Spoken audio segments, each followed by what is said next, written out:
Imagine this, a bustling corporate tower in the heart of New York, where a high-stakes deal hangs by a thread. The CEO, sweating bullets, paces his office as French investors arrive, and there's no translator in sight. Chaos ensues, until an unlikely hero emerges from the shadows. But hold on, because by the end of this story, you'll see how that very moment circles back to change everything. If you're hooked already, smash that like button and subscribe for more inspiring tales that prove everyday people can be extraordinary. Trust me, you won't want to miss the next one. Meet Alexander Voss, the iron-fisted CEO of Technova, a multi-million-dollar software firm on the brink of its biggest expansion. Alex had built his empire from scratch, but his success came with a blind spot. He dismissed anyone below his executive level as background noise. That morning, September 26, 2025, was supposed to be his triumph. A delegation from Paris's top venture firm was flying in to seal a $500 million partnership. The catch? The lead investor, Madame Laurent, insisted on negotiating in French, her native tongue, to ensure every nuance was captured. Alex's star translator had called in sick, food poisoning from last night's gala, and backups were nowhere to be found. Panic set in. This deal is everything. Alex barked into his phone, slamming his fist on the desk. His team scrambled, but time was ticking. The investors were already in the lobby. Down in the basement, amidst mops and cleaning supplies, worked Miguel Rivera, the building's longtime janitor. Miguel was a quiet man in his 50s, an immigrant from Mexico who had traded dreams of engineering for steady work to support his family after his wife's passing. His pride and joy was his 22-year-old daughter, Sophia, a bright, determined young woman studying linguistics online while working part-time as a barista. Sophia had grown up hearing stories of her grandmother's life in Quebec, where French was spoken fluently.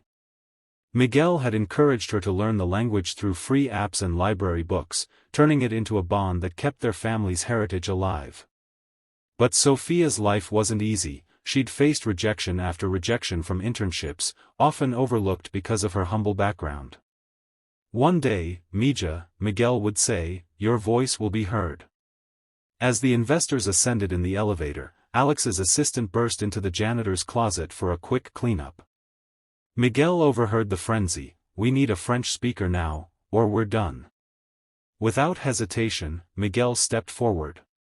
"My daughter, Sophia, she speaks French like a native.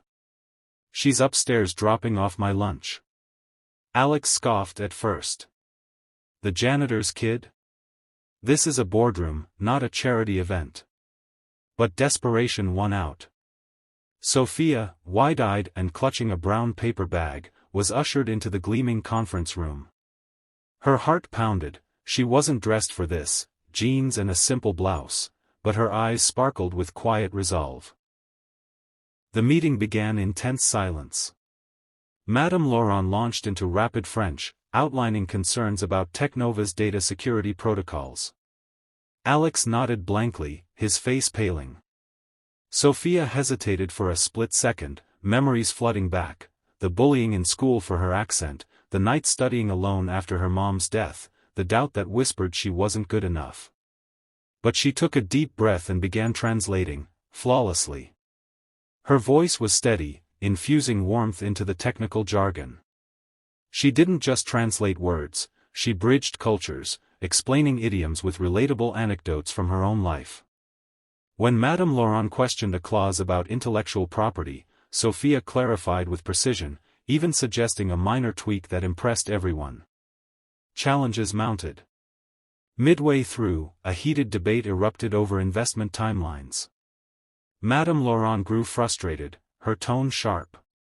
Alex, misunderstanding a phrase, nearly blew up, accusing the investors of stalling. Sophia intervened calmly, rephrasing to de-escalate, drawing on her empathy from years of navigating her father's world of overlooked laborers. "It's not about delay," she explained in English, then back to French, "it's about building trust, like planting a seed that grows strong." The room fell silent, then nodded in agreement. But the real test came when personal stakes surfaced. Madame Laurent shared her own story of rising from a working-class family in Marseille, mirroring Sophia's. Tears welled in Sophia's eyes as she translated, connecting on a human level that no professional translator could match. As negotiations wrapped, the deal was signed, not just signed, but expanded with additional funding. Alex, humbled, turned to Sophia. I don't know what to say. You saved us. Miguel, who had slipped in quietly, beamed with tears streaming down his face. Father and daughter embraced, the room erupting in applause. In that moment, Alex realized his empire's true strength lay in its people, not just the suits at the top. But remember that opening scene? The panic, the unlikely hero? It circles back here. Sophia didn't just save a deal, she launched her own career. Technova hired her on the spot as a cultural liaison, and she went on to advocate for underrepresented voices in tech. Alex reformed his company, implementing programs for employee upskilling, proving that talent hides in the most unexpected places. If this story touched your heart and reminded you that anyone can rise above their circumstances, hit that like button. It helps spread these messages far and wide.